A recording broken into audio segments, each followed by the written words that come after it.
새 사람이 되었으니까 이제는 그 옛사람과 행위를 벗어버리고 영적 분별력을 가지고 서로 용서하고 하나님께 감사하라, 이렇게 이제 그 앞부분에서 이렇게 얘기하고, 이제 우리는 새 사람으로서 가정에서는 또 직장에서는 어떻게 살아야 될 것인가.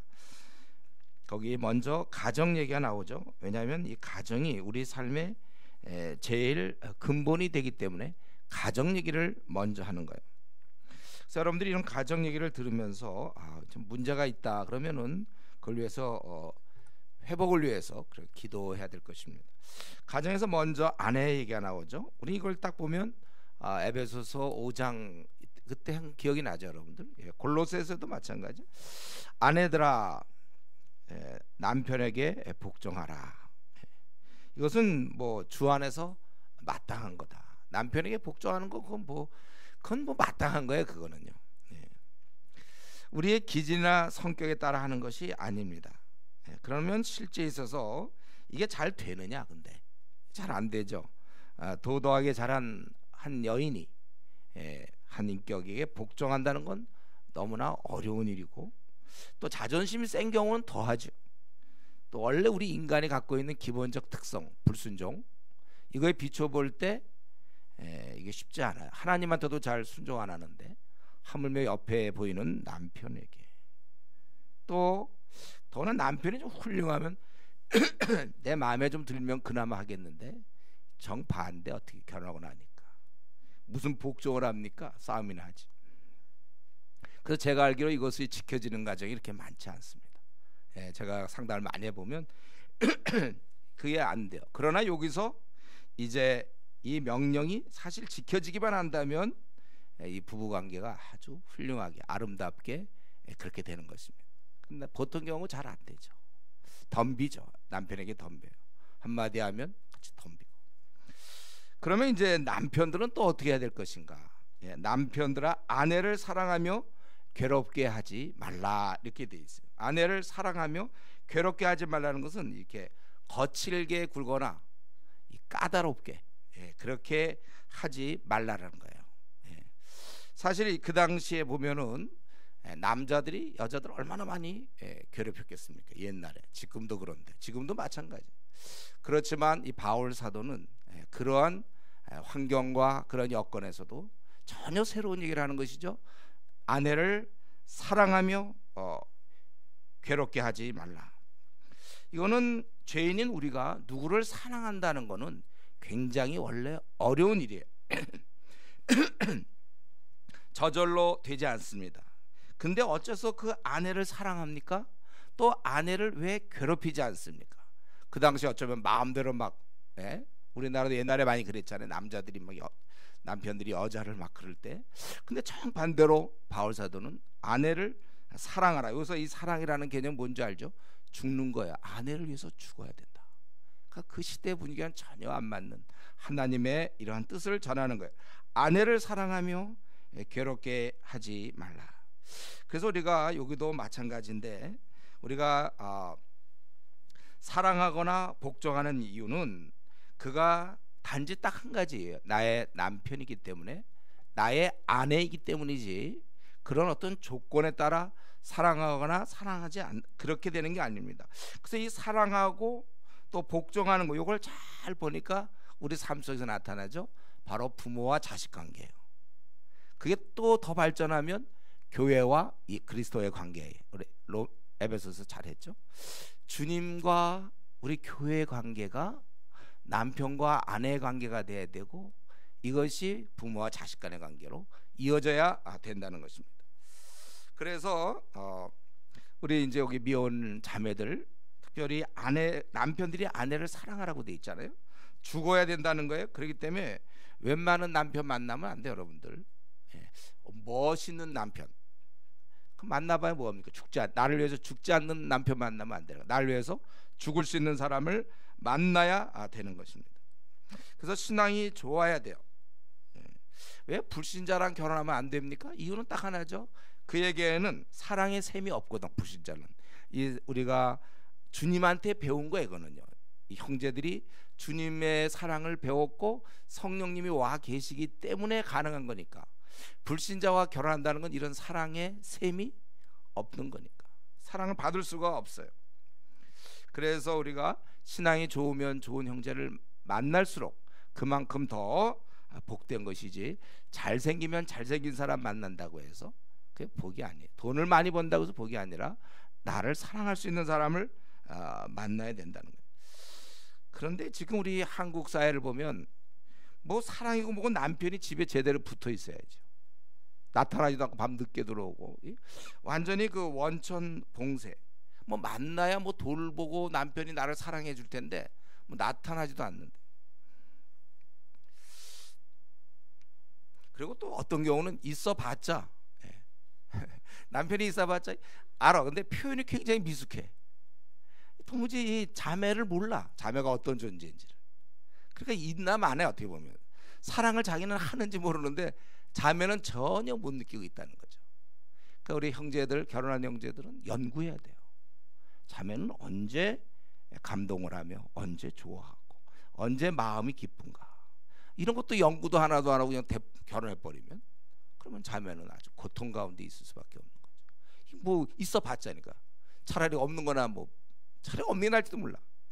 그러면 안 된단 말이에요. 가정이 이때 사랑을 잘 할 수 있는 그러한. 그래서 형제들이 딴청하지 말고 열심히들 PBS 열심히 하고 전도를 많이 하고 어린 자를 돌보다 보면 사람 다루는 법을 배우는 거예요. 그에 준하여 자매를 이렇게 다루면 되겠다. 그렇게 되는 거예요. 그리고 이제 자녀는 20절 모든 일에 부모에게 순종하라. 여기 보니까 모든 일이라고 돼 있어요. 자기가 마음에 드는 거는 순종하고 마음에 안 들면 부모가 한마디 하면 두 마디 하고, 이거는 안 되는 거예요. 이것은 주 안에서 기쁘게 하는 게, 이것이 결국 주님을 기쁘게 하는 것이고 주님을 섬기는 거예요. 내가 부모님께 효도한다는 것은 결국은 주님을 기쁘게 해드리는 것이다. 여러분, 우리가 이 자녀들에 있어서 하고 싶을 때만 하는 거, 선택적 순종, 그건 아닙니다. 그래서 부모님이 말씀했을 때 우리가 잘 순종해야 돼. 우리 지금 여기 고향을 두고 이렇게 서울에 온 사람들이 많이 있지만은, 만약 고향에 갔을 때 우리가 부모님이 이렇게 지시하는 거, 부모님 하신 말씀을 우리는 잘 귀담아 듣고 순종해란 말이죠. 그래서 부모님이 일찍 들어와라, 그러면 일찍 들어가야 되는 거예요. 우리가 부모님 일찍 들어오라고 했거든요. 이유가 없어요. 부모님이 일찍 들어오라고 했으니까 그건 당연히 일찍 들어가는 거예요. 그리고 좀 집안일 좀 해라, 그러면 네 하고 해야죠. 너 방 너무 지저분하니까 좀 치워라, 그러면 네 하고 치워야지.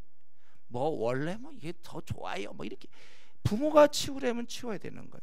그래요, 여러분. 특별히 우리 형제들이 겪을 수도 있고 자매들도 될 수 있는데, 부모가 어떤 얘기를 했을 때 네 알았어요. 어떤 걸 이제 보통 부모는 좀 약간 이렇게 표현하면 안 되겠지만 시켜 먹는다. 아무래도 이제 몸이 좀 둔하니까 야 뭐 좀 가져와라, 뭘 좀 해라, 그러면 네 알았어요, 내가 천천히 해드릴게요. 이 천천히 이거 안 돼요. 부모님 말씀할 때 바로바로 해야죠. 그래서 군대를 갔다 와야 돼. 군대 갔다 와 안 하면 우도 터져야 되는데, 그건 연습이 돼 있어. 부모님께 위하여 순종할 때 즉각적으로 순종해야죠. 알았어요, 네 나중에 이제 할게요. 그게 뭐 그렇게 순종이, 그거는 반순종이죠. 순종할 거면 빨리 하세요. 어차피 할 건데 그게 좀 귀찮으니까 자기도. 그러니까 알아서 이따 할게요. 그러다가 하는지 안 하는지 잘 몰라. 확실하게 네 즉각적 순종할 수 있도록 그런 우리 훈련이 필요해요. 부모 말씀은 하나님 말씀이거든요. 훌륭하든 훌륭하지 않든 간에 그런 원리가 남편의 원리고, 그게 우리 그리스도와 교회 관계라고 성경에서는 얘기하고 있는 것입니다. 그래서 우리가 하긴 하되 뜸들이는 거 이렇게 하지 말고 말대답 이런 건 안 되는 것이죠. 그리고 여러분들이 부모님께 효도하려면 여러분이 이제 뭐 알바를 하든 뭘 직장을 다니든 여러분들이 그 용돈을 드릴 수 있어야 돼요. 자기 혼자 다 쓰는 거 안 돼요, 여러분. 이제는 내가 돈을 벌기 시작하면 일정한 것을 부모님께 드릴 수 있어야 돼요. 이거 맛있는 거 사 드세요, 이렇게 할 수 있어야지. 어떤 내가 이전에 보니까 어떤 자매는 그냥 자기가 다 써. 그냥 집에도 안 갖다 주고 자기 혼자 다 써. 그게 옳은 태도입니까? 그럼 언제 좀 부모님을 도울 생각이 있어요? 이제 나중에 꼬부랑 할머니 할아버지 되면 그때 도울 거 생각해서 지금부터, 예. 아니 좀 돈 좀 들여서 맛있는 거 사 드시라고 그러고, 예? 좀 어디 뭐 좋은 데도 가라고 좀 그래야 되는 거 아닙니까? 우리는 왜 항상 받기만 해야 되나? 자녀는 자기가 어쩌다 돈이 좀 생기면 부모님께도 이렇게 드릴 수 있고, 예. 그럼 부모님이 화가 날까요? 자식이 나한테 돈을 다 주다니 불안하다, 예. 억울하다 이럴까요? 이게 그래도 굉장히 그래도 좀 기특한데 이렇게 될 거 아니에요. 부모를 우리가 기쁘게 해드리고 주님을 기쁘게 해드려야 되는 것입니다. 그리고 원래 이런 것은 부모님께 순종하지 않는 건 원래 말세 때의 모습입니다. 이 죄악된 모습 중에 말세 때 뭐라고 그랬어요? 말세가 되면 분명히 성경에서는 부모를 거역하며, 말세에 사는 사람들의 특징이 부모를 거역하는 거. 잘 말을 안 들어. 부모 말을 이게 호락호락하지 않아. 부모가 예를 들었을 때 호락호락해야 돼요. 내 말 잘 들으니까. 예, 우리가 이런 면에 있어서 우리는 모두 효녀가 돼야 되는 것입니다. 또 이 효녀가 되어야 좋은 아내가 되는 거예요. 그러니까 형제들 아내 얻을 때 좀 이렇게 데이트하면서 그것을 물어보세요. 부모 말 잘 듣고 있는가? 벌써 부모님께 덤비는 자매는 나한테 곧 이어서 덤빌 거예요. 그러니까 미리 그 순종이 연습되어 있는가? 부모는 별로 훌륭하지 않는데 잘 순종하다면 내가 별로 훌륭하지 않아도 내 말을 잘 순종할 것이다, 이렇게 생각해. 물론 이제 이것은 뭐 부려먹겠다는 뜻이 아니에요. 형제는 이 자매를 위해서 목숨을 내놓을 각오는 기본적으로 돼 있어야 되는 것이고, 성경에서는 그걸 얘기하는 거죠. 바울 사도가 그 당시 사회에 아무리 어떻든 간에 성경의 원리는 아내를 위해서 죽으라, 이게 성경의 원리인 것입니다. 그래서 우리 자식들은 그렇게 해야 되고, 아비들아 21절에 너희 자녀를 노엽게 하지 말지니 낙심할까 함이라.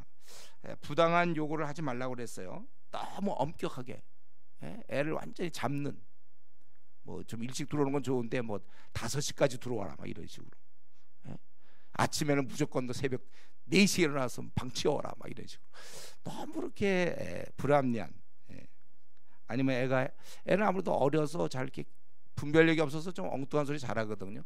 그럴 때 무안을 주거나, 얘는 참 막 이런 식으로 막 웃고 자기들끼리. 그럼 애가 그 뭐가 됩니까? 애가 엄마 아빠 그 밑에서 소망 갖고 있는데 무안을 주거나 이러면 안 된다는.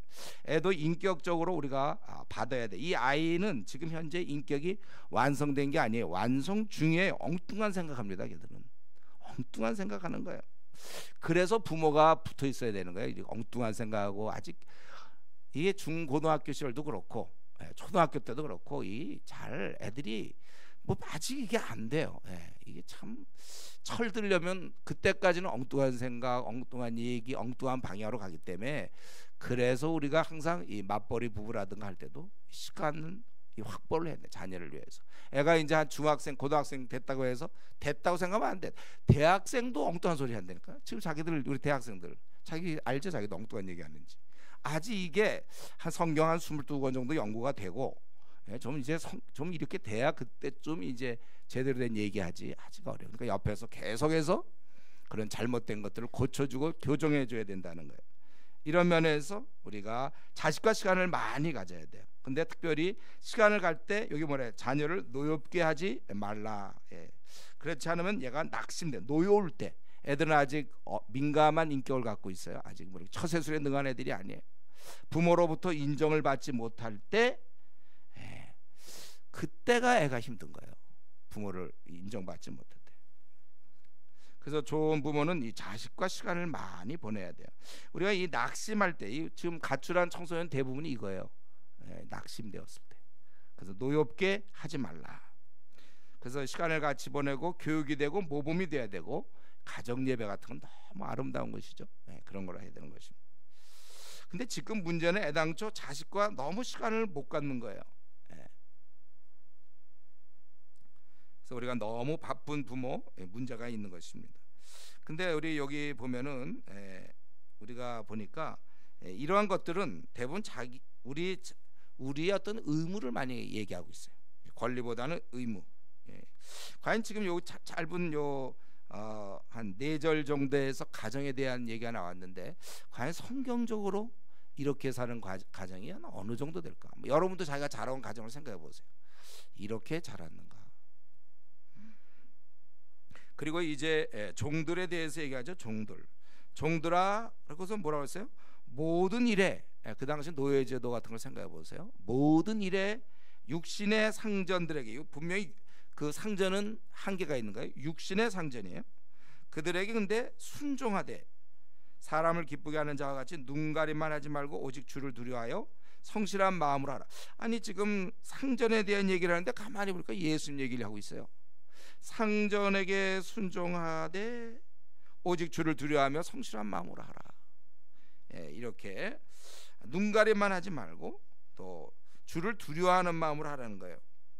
그러니까 우리가 즐거운 일, 내 마음에 맞는 일을 할 뿐만 아니라 하기 싫고 불쾌한 일도 있을 텐데 그때 성실한 마음으로 하라는 거예요. 주어진 일은 하나님께서 주신 거예요. 육신의 상전은 부당하게 우리를 대하할 수 있어도 주님께서는 귀한 상을 주신다는 것. 여러분, 이 노예 제도라는 것, 그거는 이 땅이 신라곤이라는 것을 드러내는 겁니다. 어떠한 제도도 다 인간이 만든 것은 완벽하지 않아요. 다 거기에는 구멍이 있기 마련이에요. 그리고 어쩌면 그래 완벽한 제도가 있다면 우리가 낙원이게요. 그러니까 이런 구조는 이런 데 문제 있고 저런 구조는 저런 구조에 문제가 다 있는 것입니다. 그래서 거기서 우리가 하나님을 의지하게 되는 것이고 어쩔 수 없어요. 왜 노예 제도를 좀 없애라고 그러면 왜 안 됩니까 하나님? 그러면 없애면 그다음에 무슨 제도? 성경은 딱 한 가지 제도밖에 없어요. 하나님의 다스리는 거, 신정. 그거 외에는 이 땅에서 인간이 아무리 공산주의 좋은 뜻을 갖고 있어봐야 그게 됩니까? 그런 게 다 인간이 어떤 것도 안 되는 거예요. 그래서 우리는 지금 성경에서는 그런 제도 자체에 대해서 관심을 갖는 것이 아니라 그 제도 하에서 살아가는, 당신이 종인가? 그렇다면 눈가림만 해서 육신의 상전에게만 보이려고 하지 말고 그 일 자체가 주님께서 어쨌든 그 당시에 허락한 일이다. 이걸 우리가 받아들여야 되는 것입니다. 그래서 우리는 이러한 혹시 노예제도에 우리가 있다 할지라도 절망 가운데 있는 것이 아니라 그런 모순된 제도 속에서도 하나님이 내가 예를 들면 뭐 1세기에 태어났다, 2세기에 태어났다. 그건 만약에 이제 생각을 한다면 이게 어쩔 수 없이 나는 이 시대에 태어나서 이런 제도 속에 있겠구나. 물론 그런 생각 하지도 못하겠지만은, 그래서 이게 하나님이 이렇게 하셨다면 열심히 일하되 단 여기 보니까 사람의 종으로서 하는 게 아니라 주님의 종으로서 살라는 거예요. 노예라 할지라도 그는 주님의 종이에요. 만약에 그 눈가림만 한다면 그는 확실히 육신의 상전의 종 맞습니다. 그 사람한테 하고 있는 거예요. 그런데 오늘 본문은 주를 두려워하여 성실한 마음으로 하라. 무슨 일을 하든지 마음을 다하여 주께 하듯 하라. 이거 여러분 직장 생활에서도 마찬가지죠. 이런 원리 어디를 가나 주께 하듯, 사람에게 하듯 하지 말라. 아예 구체적으로 써 있죠. 23절에 사람에게 하듯 하지 말라. 그러니까 그 오부장, 김 차장의 그 밑에서 그 사람한테 지금 하는 게 아니라 나는 그 사람 밑에 일은 하고 있지만 이게 주님을 섬기는 거다. 이런 정신으로 하라는 거예요. 이는 기업의 상을 주께 받을 줄. 그러니까 굉장히 독특한 시각이죠. 이거 그 당시 노예 제도에 노예는 하나의 그들은 뭐 주인의 물건이었으니까. 그러나 우리 성경에서는 이런 엄청난 그들이 일하는 것이 주 그리스도를 섬기는 거라고 24절에 얘기하고 있는 것입니다. 그리고 우리 하나님은 절대로 그 외모로 취하지 않는다는 거예요. 그건 아마 그 다음에 나오는 상전들도 마찬가지예요. 상전들아 의와 공평을 종들에게 베풀지니 너에게도 하늘의 상전이 계심을 알지어다. 그 당시 상전은 완전히 자기 멋대로 할 수 있고, 그건 뭐 종은 쳐주지도 않는 그런 사회적 분위기였지만, 거기에서 우리 성경은 이러한 종들에게도 의와 공평을 해야 된다고 상전에게 요구하고 있는 것입니다. 힘 있다고 협박하거나 아랫사람이라고 무례히 대하지 아니하고 항상 공의롭게 대해야 된다는 거예요. 이건 여러분이 이제 앞으로 오너가 된다든가, 여러분이 만약 군대에서 좀 높은 위치가 되든지, 직장에서 높은 위치가 되든지, 심지어는 교회에서도 마찬가지예요. 교회에서도 별로 뭐 안 그러길 바라지만, 예를 들면 어느 교회 담임 목사다. 그러면 아주 그 밑에 있는 만약 큰 대형 교회라든가 막 그런 아주 밑에 사람들을 아주 비인격적으로 대한다든가, 그래서는 안 되는 것이죠. 그래서 우리도 늘 생각할 것은 본인이 상전이라는 거는 그것 때문에 교만하는 게 아니라 자기도 사실은 주를 섬기는 노예라는 생각을 해야 되는 거예요. 그래서 너에게도 하늘에 상전이 계심을 알자다. 좀 못되게 굴지 마라. 어제 뭐 오늘 보니까 뭐 어떤 항공사에 무슨 딸이 뭐 땅콩 회항을 했다 뭐 이런 얘기가 있던데, 그거 제가 보기에 하나님 없는 자들은 이제 그렇게 사는 거예요 원래. 나도 내가 하나님 없었으면 그렇게 될, 누구나 그렇게 될 가능성이 있는 거예요. 자기 권력이 다 있는데, 자기가 대장인데 마음대로 할 수 있는데, 또 자본주의 사회에서 또 다른 어떤 이런 노예와 상전 뭐 이런 개념이 또 형성되고, 직장에서도 뭐 말할 거 없고. 우리가 이럴 때 항상 좀 정리해 본다면, 여기 보니까 가장 우리 삶의 근간이 되는 가정, 직장, 이 두 가지를 다루고 있는데, 이거는 다 주 안에서, 여기 보니까 그리스도인에게만 해당되는 거. 이거 불신자에게 이걸 요구할 수 없어요. 불신자들에게 남편에게 복종하라고, 뭘 어떻게 남편에게 복종합니까? 또 남편을 위해서 죽으라고, 아니 아내를 위해서 죽으라고, 그건 불신자로서는 할 수도 없는 일. 어떤 아내가 남편을 위해서, 아니 어떤 남편이 아내를 위해서 목숨을 버릴 만큼 그렇게 합니까? 여기는 다 이것은 18절에 있는 것처럼 주 안에서, 여기 그리스도인에게만 가는 거예요. 20절에도 주 안에서, 22절에도 우리가 죽게 하는 거고 주 안에서 하는 거, 23절에도 죽게 하듯하고, 24절에도 죽게 받은 줄 알고 주 그리스도를 섬기는 거라고 얘기하고, 25절에도 주는 사람을 외모로 취하심이 없고, 4장 1절에도 너희는 하늘에 상전이 계심을 알라. 이건 그리스도인에 해당되는 거. 여러분이니까 이거 지켜야 될 윤리지, 세상 사람들이 이거를 요구할 수는 없어요. 할 수도 없고. 그래서 가정에서는 우리 부모, 자식, 또 남편, 아내 사랑하고 돌보고 우리 이렇게 살라고 얘기하고 있습니다. 그리고 나서 이제 2절부터 오늘 6절까지 할 건데요. 오늘 좀 본문이 짧죠? 여기 보면 이제 기도 얘기가 나와요. 지금 이제 새로운 사회를 얘기하면서 가정과 직장을 얘기하고, 그 다음에 곧 이어서 기도가 나온단 말이죠. 제가 생각할 때 왜 여기서 새로운 사회를 얘기하면서 기도가 나오는가? 아마 이 앞에서 얘기한 가족, 직장에서 우리의 의무만을 얘기했잖아요. 권리를 얘기하지 않았어요. 그리고 이것이 가능하도록 하는 게 기도가 아닐까. 그래서 이제 기도 문제를 다루는 것 같고, 아니면 앞부분에서 주로 이 사람의 관계를 많이 다루고, 그렇다면은 이제 하나님과의 관계를 다루고 있는가, 이렇게 한번 생각해 볼 수 있습니다. 어쨌든 기도에 대한 얘기가 나왔기 때문에 우리가 다 기도들 하죠. 여러분들 다 기도하는데, 그러면 기도는 어떻게 할 것인가? 오늘 본문을 통해서 몇 가지 봐야 되는데, 첫 번째, 기도는 계속하는 거야. 기도. 이 말 속에는 뭐가 있습니까? 기도는 좀 하다가 그만두기 쉽다는 것이죠. 그리고 보통 기도를 이렇게 해요. 그냥 보통 땐 그냥 지내요. 뭐 이렇게 새벽 기도를 나온다든가, 무슨 금요 철야 기도라든가 그런 거 잘 안 해. 보통 때는요. 금식 기도라든가. 그래서 우리가 이제 생각할 때 보면, 보통 때는 그냥 지나다가 아주 좀 어려움이 닥쳤을 때, 그때 이제 사용되는 어떤 비상수단으로 기도를 인식하는 사람들이 있어요. 이제 그럴 경우에는 이렇게 계속하지 않게 되는 것이죠. 근데 지금 오늘 본문은 기도를 계속하고 이렇게 돼 있어요. 이거는 아무 일도 없고, 나 요즘 너무 잘 나가, 되게 편해, 나 요즘 이렇게만 살면 나 좋겠어, 요럴 때, 그럴 때 기도하라는 것입니다. 그러니까 큰 기도 제목이 없을 때, 요번에 무슨 우리 뭐 아들이 시험을 봐야 된다든가, 뭐 이번에 직장 승진이 달려 있다든가, 그래서 막 새벽기도 나가고, 그럴 때 물론 새벽기도 안 나가고 나가는 게 좋죠. 그러나 이제 승진 문제도 이미 끝나서 승진됐어. 애가 대학도 딱 들어갔어요. 또 직장 문제도 잘 다 해결됐어요. 혹시 결혼도 다 됐어요.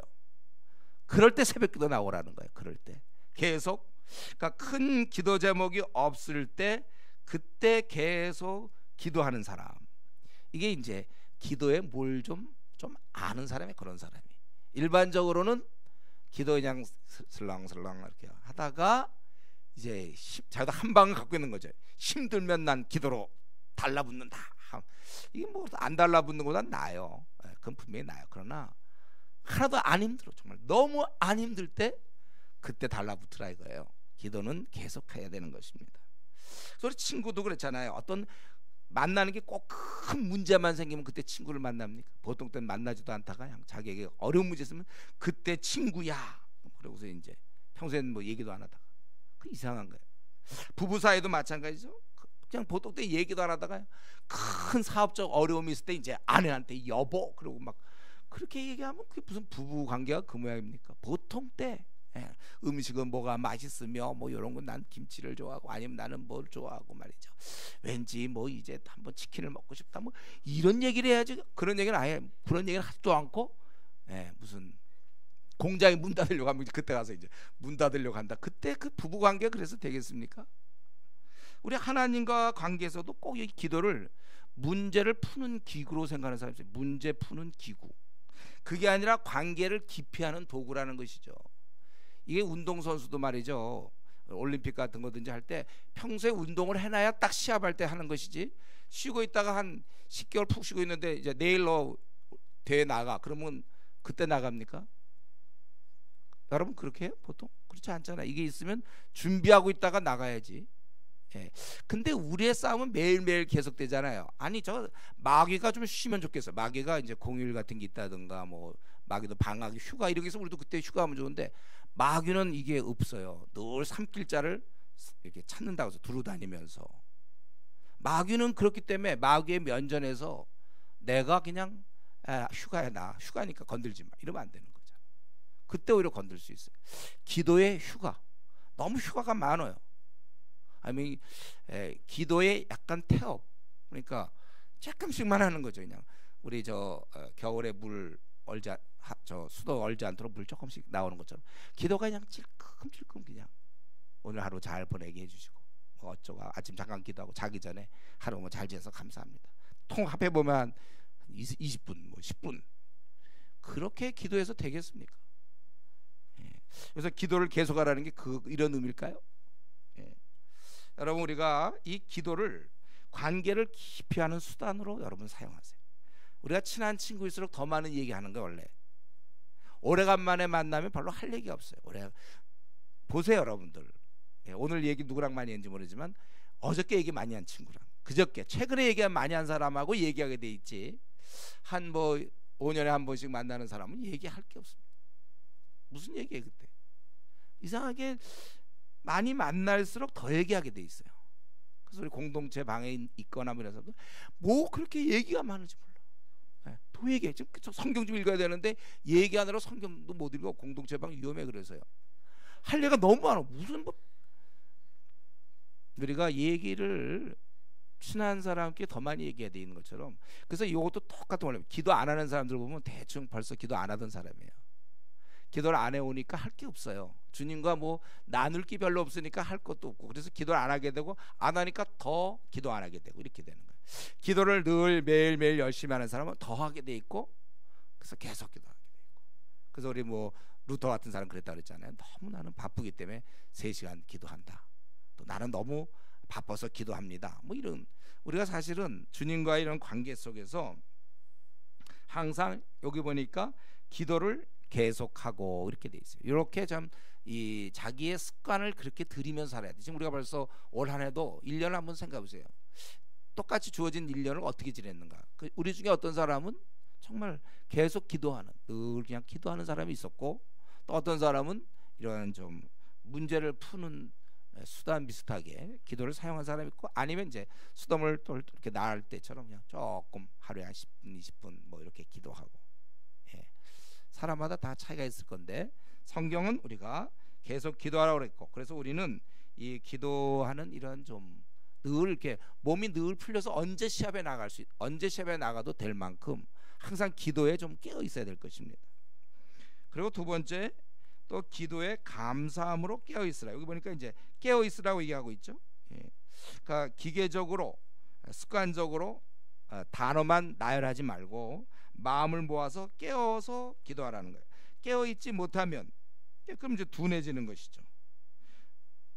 사실 우리가 둔해질 때 또 기도도 안 하게 돼 있어요. 깨어 있을 때 기도하게 돼 있고, 또 기도하니까 깨어 있고, 둔해지니까 기도 안 하고 안 하니까 둔해지고. 그래서 이 둔할 아주 우리가 깨어 있지 못할 때 아주 대표적 특징이 기도해야 될 필요성을 별로 못 느끼고 기도할 그 제목도 많지가 않아요.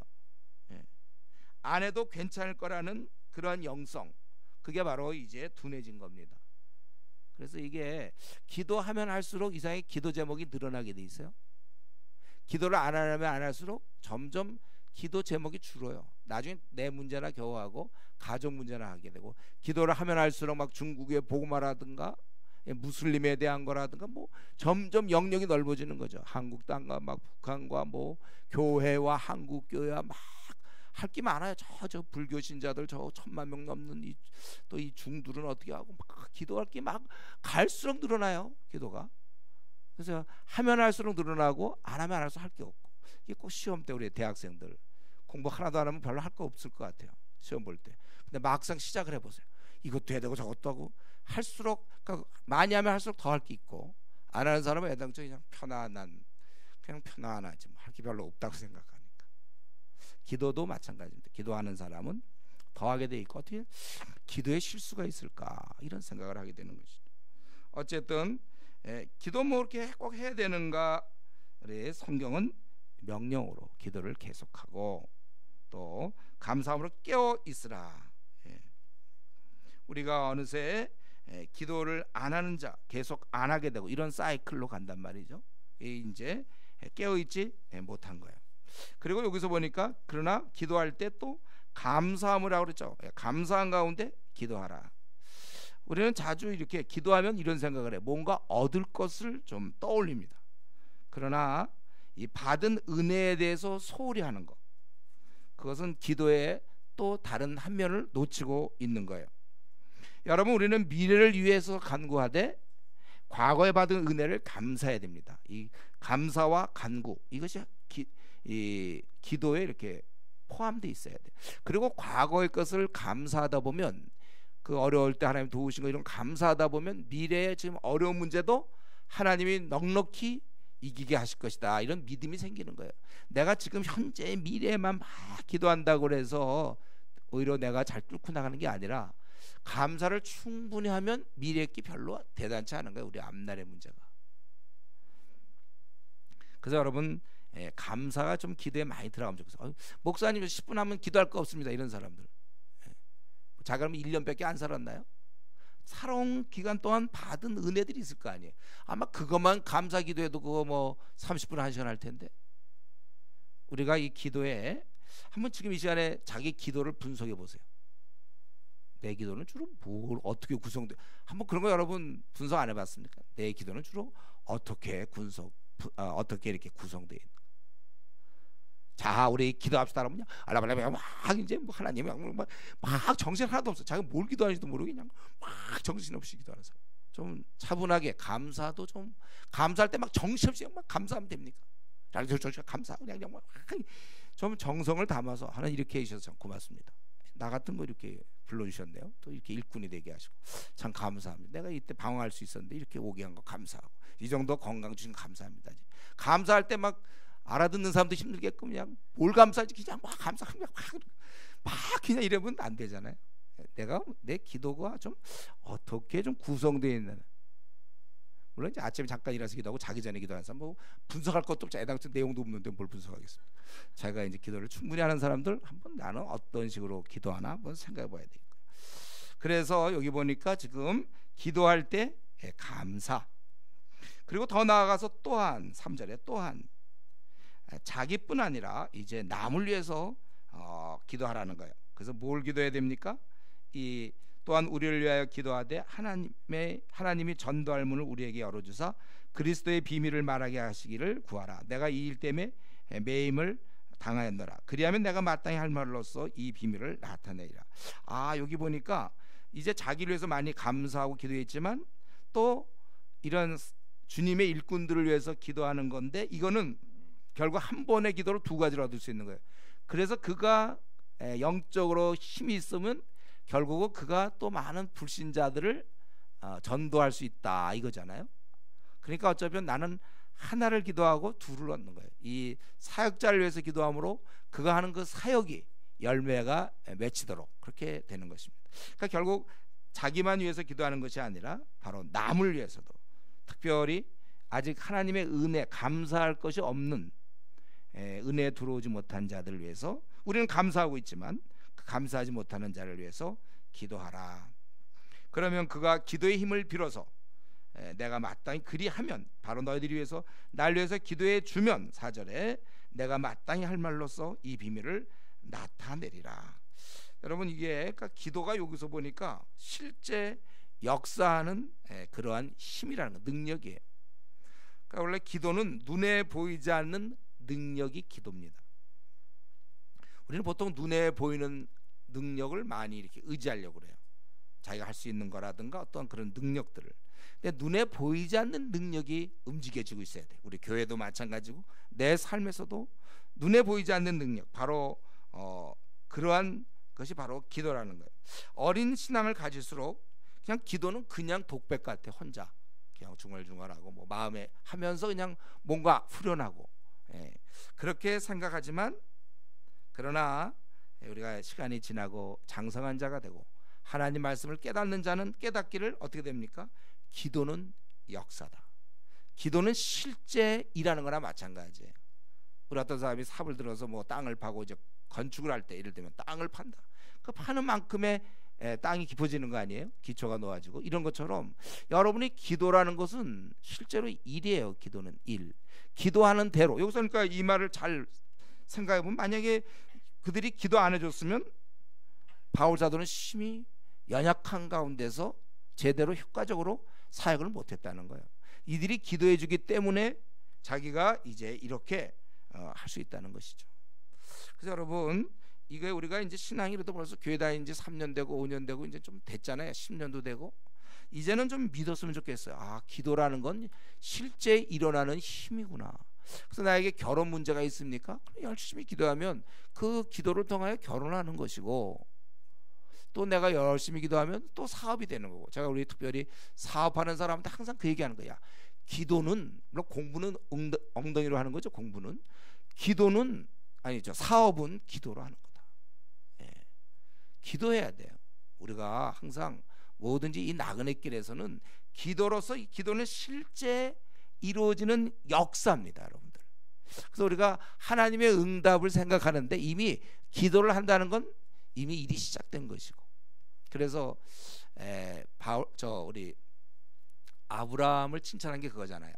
바랄 수 없는 중에 바라봤던 그 믿음을 하나님이 의롭게 보셨단 말이죠. 바랄 수 없는 중에, 그건 되지도 않을 일 같아요. 그걸 그래도 하나님을 바라봤을 때 하나님이 칭찬해 주셨다는 거예요. 그래서 여러분들 되지도 않을 일 같은 거 있습니까? 그런 거 하나씩 붙잡고 기도하세요. 바랄 수 없는 중에 바라는 믿음을 좀 보여주세요. 우리가 저는 하나 있어요. 지금 여러분도 있을 거예요. 바랄 수 없는 중에 바라고, 그게 현실로 딱 계산했을 때 아무것도 안 된단 말이에요. 안 되죠. 그러나 바랄 수 없는 중에 바라봤다.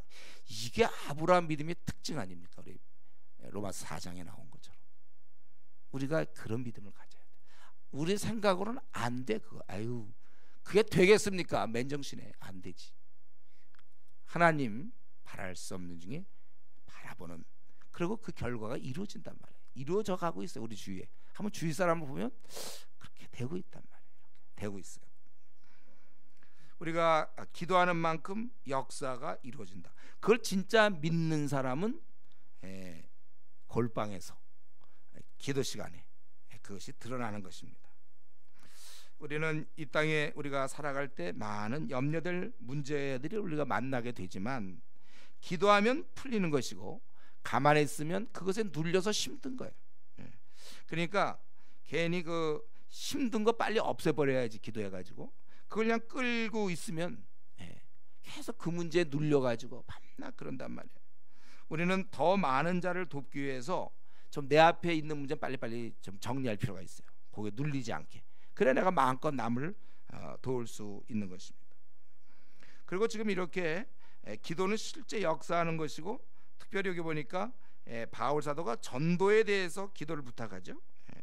왜냐하면 이 전도라는 건 내가 예를 들면 밥 먹는 거 잘 소화시키고 뭐 그거는 식사기도 같은 거는 무슨 영적 싸움이 아니죠. 뭐 위와 음식과의 싸움 뭐 이건 아니에요. 그냥 웬만하면 다 소화되고 자기가 절제 먹으면 되는 거예요. 그러나 이 전도는 이건 영적 싸움이에요. 그러니까 여러분들이 이런 실제를 좀 느낄 수, 우리가 다행히 전도팀이 있으니까 이런 걸 체험할 수 있단 말이에요. 영적 싸움이다. 이 기도는 절대적인 거예요. 그러니까 바울 사도는 이 믿지 않는 자의 구원에 대해서 아주 관심이 많았습니다. 이전에 자기가 어둠에 있었기 때문에 그랬겠죠. 지금 그런 일하다 지금 감옥에 있는 거잖아요. 그렇지만 계속 이 일을 할 수 있도록 기도를 부탁하는 거예요. 그 정도 됐으면 멈출만 하지만 계속해서 우리가 이걸 아셔야 됩니다. 주님의 일을 하는 사람들은 기도의 지원이 아주 필요한 것이다. 그래서 우리 지금 중보기도 제목에 보면 저를 위해서 여러분들이 기도해 주고 있죠. 그러니까 제가 지금까지 이렇게 버티고, 이 목도 정말 힘들어서 하여튼 우여곡절 그렇게 했지만 어쨌든 지금 이렇게 설교하고 있잖아요. 지금 듣기에 이렇게 힘들지 않죠. 뭔 좋은 목소리죠. 좋은 목소리, 이렇게 해도 나올 수 있는 게 제가 보기에 여러분의 기도의 힘이에요. 기도의 힘이. 저도 그러니까 오늘도 생각해 봤는데 내가 어떻게 이 정도 목소리가 나오나. 그때 너무 힘들 때, 특히 올 한 해 내가 얼마나 고생을 했습니까? 여러분도 그때 기도해 주셔서 우리 보통 그냥 미지근한 신자들, 물론 그들은 기도 많이 필요하죠. 미지근하니까. 그렇지만 이 사역자들, 주님의 일꾼들, 이건 더욱 기도가 필요한 것입니다. 왜 그렇습니까? 바로 마귀의 공격의 제1 타겟이 되고 요주 인물이잖아요. 목자를 치면 양이 흩어진다고 그랬어요. 그렇기 때문에 여러분, 특별히 우리가 누구나를 위해서 기도해야 되지만 특별히 이런 목사, 또 이런 뭐 선교사, 이런 사람을 위해서 여러분 기도하시기 바랍니다. 우리 문제만 말고. 그리고 이제 자기가 가만히 있으면 뭐 다른 걸 기도해야 되면, 자기가 만약에 주님의 일 좀 하려고 뛰어들려고 뭐 조장이 된다든가 팀장이 돼서 이번에 중국에 팀을 이끌고 간다든가, 아니면 전도 팀원이 된다든가, 그렇다면 여러분 역시 그러면 여러분도 아셔야 돼요. 이미 늦었어요. 이미 마귀의 목록이 들어 있습니다. 여러분이 전도 팀원이 돼 저기 계단 올라올 때 전도 팀원들 명단 적혀져 있죠. 물론 그거만 적어놓고 집에서 쉬는 사람은 괜찮아요. 그런 사람은.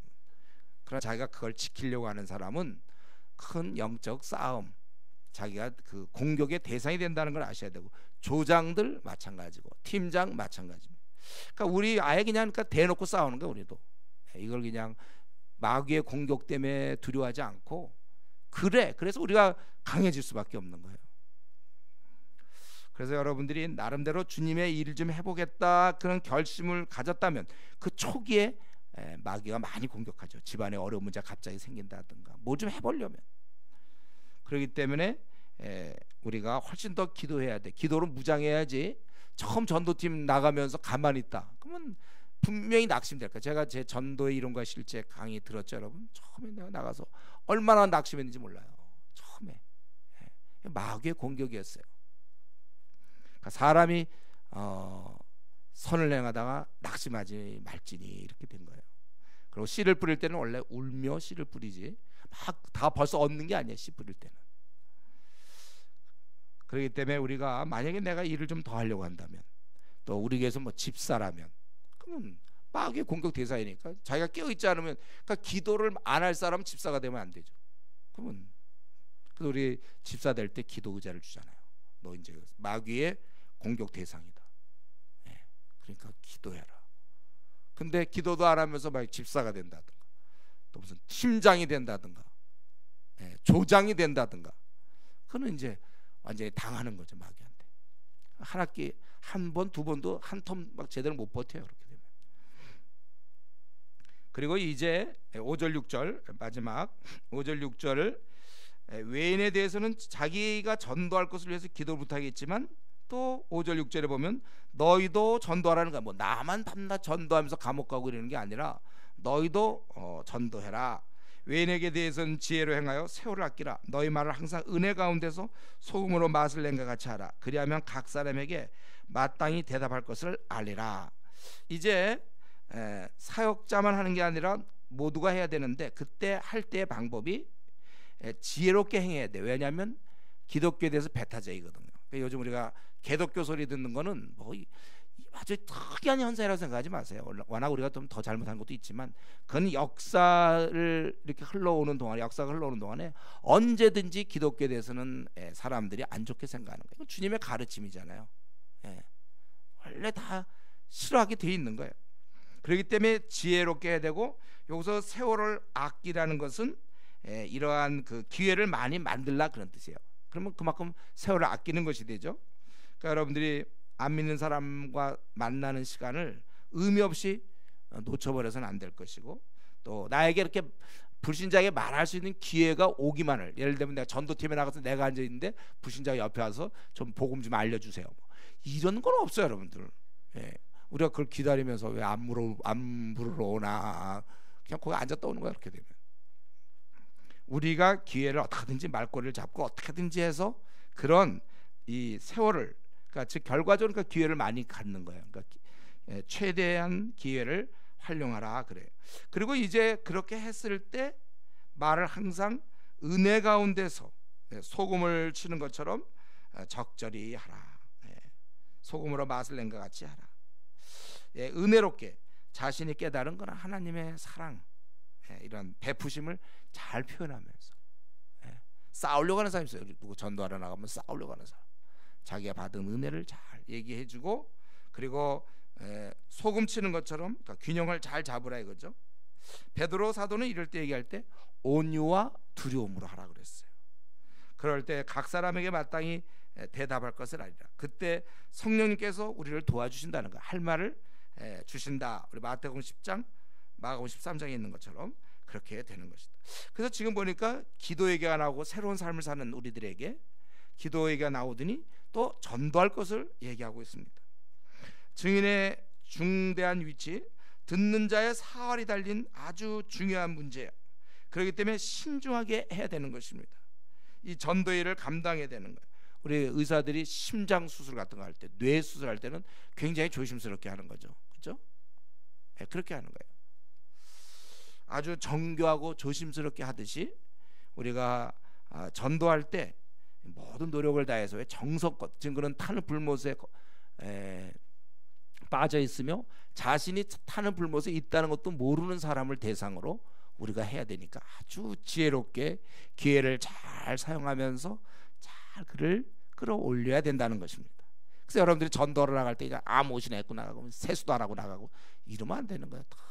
잘하고 멋있게 하고, 어떻게 하면 신뢰를 줄 수 있을까, 말을 어떻게 해야 될까, 좀 목소리도 좀 어떻게 해야 내가 좀 잘할 수, 이런 좀, 그리고 어떻게 말을 꺼내서 어떻게 결론을 지을까, 이런 걸, 그리고 기도 많이 하고. 그래서 우리가 금요 기도가 필요한 거예요. 금요 기도 때 열심히 하고 토요일 날 나가는 것과 그냥 자다가 일어나서 그냥 어저께 영화 잘 봤다 그러고 나가서 그냥 나가서 전도하는 거는 지금 수술하는 거나 마찬가지. 영혼을 구원하는 문제이기 때문에. 또 이런 일을 함에 있어서 사설에 뭐 고향의 친구가 만나자고 해서 나 오늘 빠진다, 이런 얘기들은 좀 이제는 어릴 때 그런 얘기 해야지, 이제는 그만해야 되는 거 아니에요? 지금 이것과 비교할 게 어디 있습니까?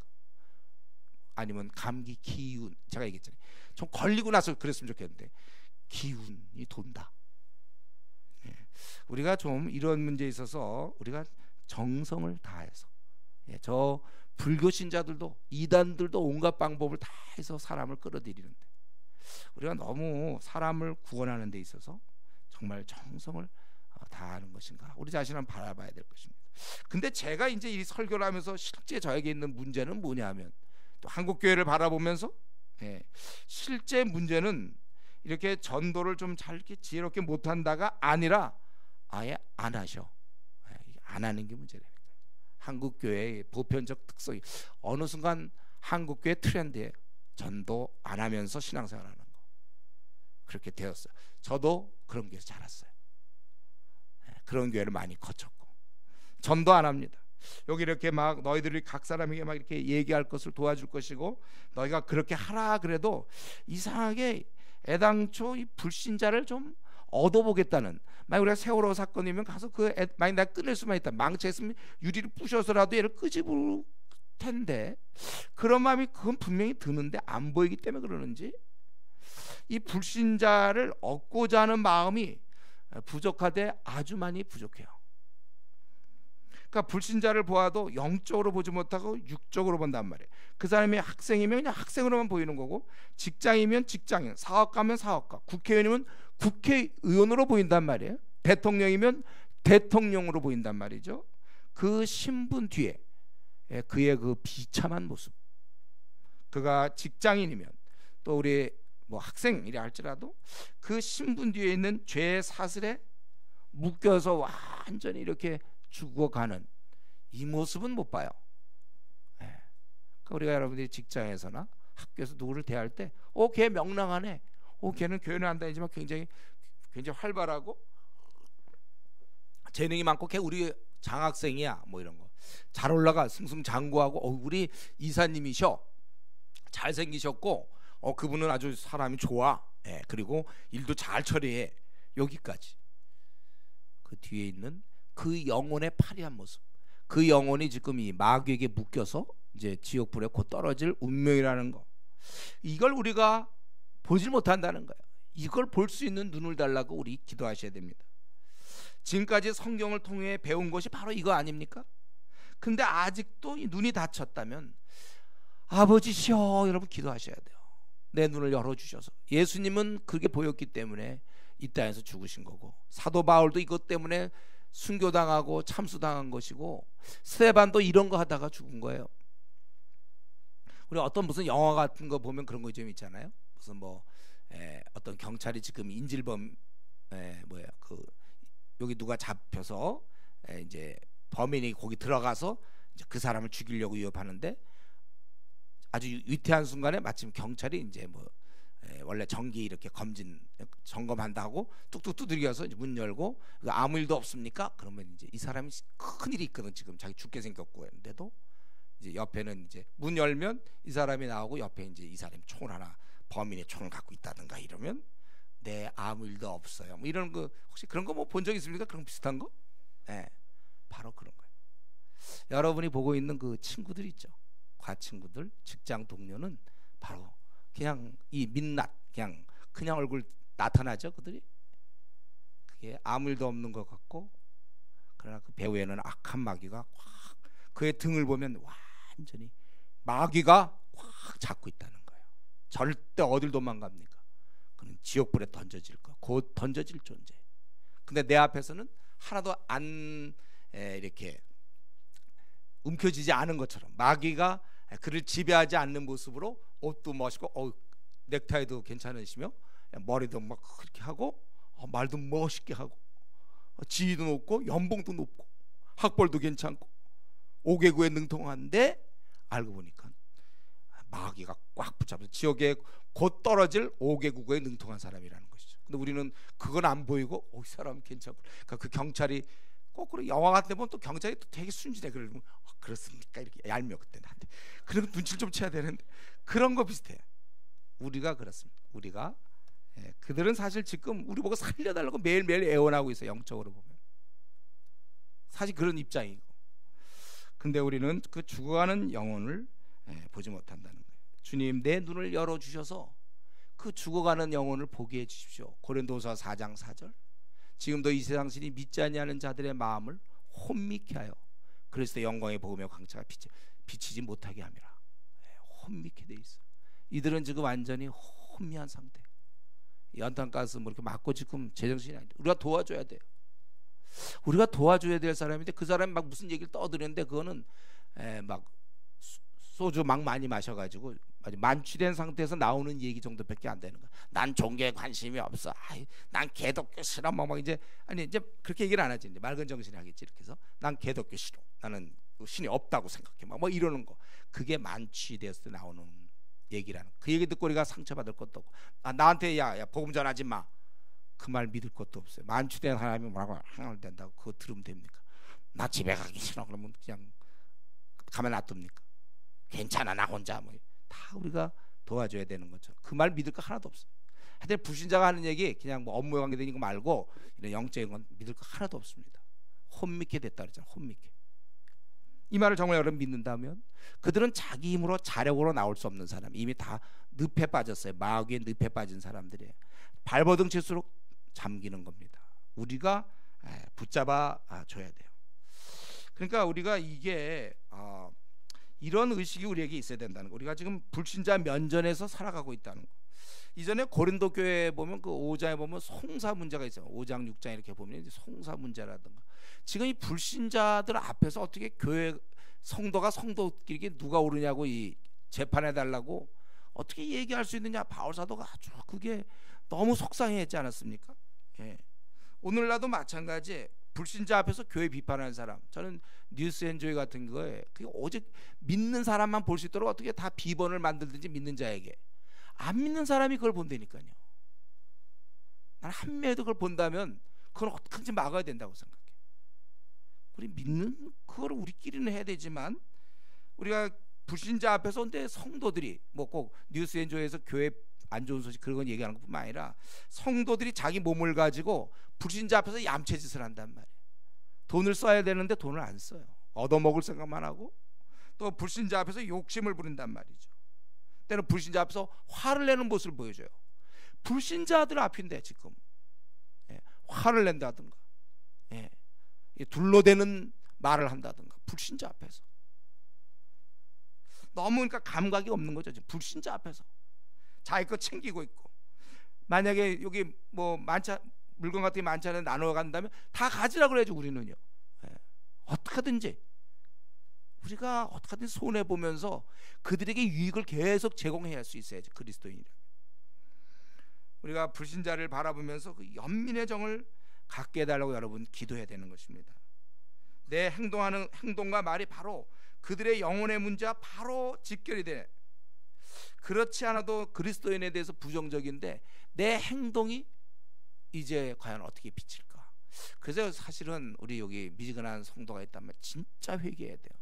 자기의 미지근함으로 끝나는 게 아니라 이런 내 미지근한 영성을 가지고 직장에 가면 막 깨어있지 못함으로 그 구원할 기회를 계속 놓치고 있단 말이에요. 우리가 사실 할 것은 직장에 가거든 거기 안 믿는 사람들이 있죠. 목사는 이게 참 억울해요. 어디 일부러라도 좀 안 믿는 사람 공동체에 들어가면 좋겠어요. 저 그래서 군대 때 참 좋았거든요. 순 안 믿는 사람 틈에서 내가 막 섬기고 그리스도인다운 모습을 보이니까 그들을 많이 끌고 올 수 있어요. 교회. 우리가 이 좀 직장 내에서 혹은 학교에서 좀 여러분 지금과 달리 멋있게 아주 멋지게 좀 살면 좋겠어요. 아주 사람들이 그냥 내 인격을 막 흠모할 정도로 한번 그렇게 살려면 사는 거 아니에요? 물론 우리 연약한 거 맞아요. 성령의 능력으로 우리가 좀 섬기고 말 같은 것도 좀 그들을 잘 위로하고 세워주고 간식 같은 거 좀 사다 주고 말이죠.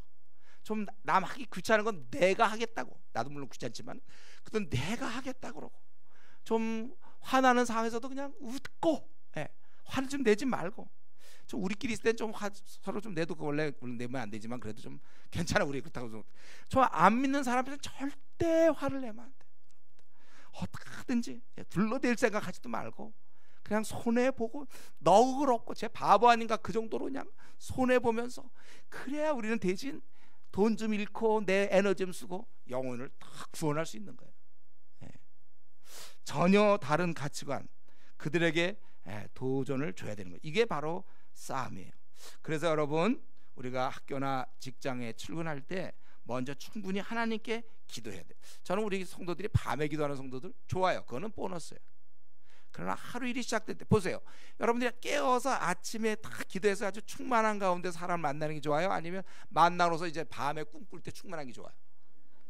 혹시 뭐 계시를 받아야 되기 때문에 혹시 충만해야 되나? 밤에 열심히 해서 이제 충만한 마음 갖고 잠은 잘 잘지 모르겠죠. 불신자한테 무슨 도움이 됩니까? 내가 충만해서. 중요한 것은 아침에 우리 주님처럼 새벽 오히려 미명에 일을 시작하기 전에 먼저 충만한 가운데서, 그래야 이제 첫 시간부터 만나는 사람에게 영향을 주지. 막 아침에 헐레벌떡 뛰어가지고 겨우 출근 시간에 맞춰서 회사나 학교에 가서 그러니까 대충 이제 가는 동안에 뭐 지하철에서 한 10분 기도한다든가 20분, 그러고 영적 전쟁터에 나간다면은 그럼 어떻게 그 충만함, 지금 이런 걸 막 말씀을 보고 기도하다가 이걸 깨닫고서 이제 오늘 잘해야 되겠다 이런 거와 그냥 비몽사몽간에 가갖고, 물론 어제 밤에 물론 기도해놨지만 그게 기도가 그렇게 뭐 오래 가는 겁니까? 충만해야 되니까. 그래서 우리는 어떻게든지 아침을 얻으세요, 여러분들. 아침. 제가 늘 얘기하죠. 그래서 여러분의 자는 시간이 얼마인지를 이제 알아야 돼. 우리는 나는 요 시간을 자면 내가 비몽사몽간에 헤매지 않을 수 있는 시간. 6시간짜리도 있고, 누구는 7시간이고 누구는 8시간일까. 어떤 사람은 9시간일 수도 있어요. 그 시간을 꼭 확보해서 우리의 특별히 여러분들 우리 교회 꼭 안 나오더라도 각자 자기 동네 교회를 가더라도 자기가 한 7시면 7시에 내가 기도하겠다. 나는 근데 6시간을 자야 되는 사람이다. 그러면 반드시 12시 자야 되고, 7시간을 자야 된다. 그러면 11시엔 자야 되고. 지금 제가 얼마나 친절합니까? 이런 걸 계산까지 다 해주니까. 7시간 자는 사람은 11시에 자라. 그래 6시에 일어나서 또 동네 교회를 가고. 자기가 그거는 이 정도는 우리가 이제 이런 게 제일 생애 중요한 건데, 이거를 갖다가 아직도 내가 몇 시간 자야 될지 모르는 사람이 있어요. 그래서 꼭 예를 들면 7시간 자야 되는데 꼭 6시간 반 자갖고 30분 덜 자고 밤낮 그냥 계속 해롱해롱 되는 사람도 있단 말이에요. 자기 시간을 맞추세요. 깨어서 요 시간을 확보하세요. 특별히 아침 시간. 그래서 요때 다 충만한 상태에서 이제 사람들도 만나고, 그러고서 저녁에 이제 또 감사기도 하고 회개할 거 있으면 회개기도 해야지. 아침에 기도 안 하고 밤에 기도하고, 그래서 충만한 가운데 또 쿨쿨 주무시고. 우리가 그렇게 하지 않도록 여러분들이 그렇게 해야 될 것입니다. 어쨌든 내가 한번 그동안 학교와 직장의 동료들을 주님께 이끌어가지 못한 이유가 혹시 내가 충분한 기도 없이 하루를 시작한 것이 아닌가. 보통 나의 원래 모습을 갖고 그냥 나간 거 아닌가. 성령 충만한 모습으로 직장과 학교에 임해야 되는데 혹시 내가 그러지 않았나, 우리 자신을 한번 살펴보고. 그래서 아무쪼록 오늘 이 말씀처럼 우리 주님께서 우리에게 맡기신 그 영혼들, 그들의 소망은 우리예요. 이전에 예수님이 오기 전까지 우리 모든 인류의 소망은 예수님이었고, 예수님이 승천하신 이후에 많은 사람, 직장에 있는 많은 사람, 학교에 있는 많은 사람, 내 주변에 있는 많은 사람의 소망은 납니다. 여러분 자신이 주님의 아들, 딸이에요. 그래서 우리는 이제 좀 더 영혼 구원에 대해서 노력해서 오늘부터라도 좀 그 열매를 위해서 우리가 기도해야 되겠습니다. 그래서 영혼을 많이 구원하는 사람, 저 사람 참 영혼을 이상하게 많이 구원한다, 좀 이런 얘기 듣는 게 어떻습니까, 여러분? 이게 기분 나쁠 것 같지는 않죠? 저 사람 참 사람을 참 많이 구원하는 사람이다, 이런 얘기 듣는 거 기분 나쁘지 않다면 기도하세요. 그런 사람이 되게. 한번 나도 살아가면서 나는 많은 사람에게 이 기쁜 소식을 전해서 그들도 구원받게 했다. 이거 그 영혼에게 구원을 주는 것보다 더 귀한 사랑이 어디 있습니까? 그를 따뜻하게 해주고 그를 배불리 해주는 거, 그건 세상 사람들도 할 수 있고 중들도 할 수 있는 거예요. 우리만이 할 수 있는 거, 그 영혼을 타는 불못에서 건져내는 일.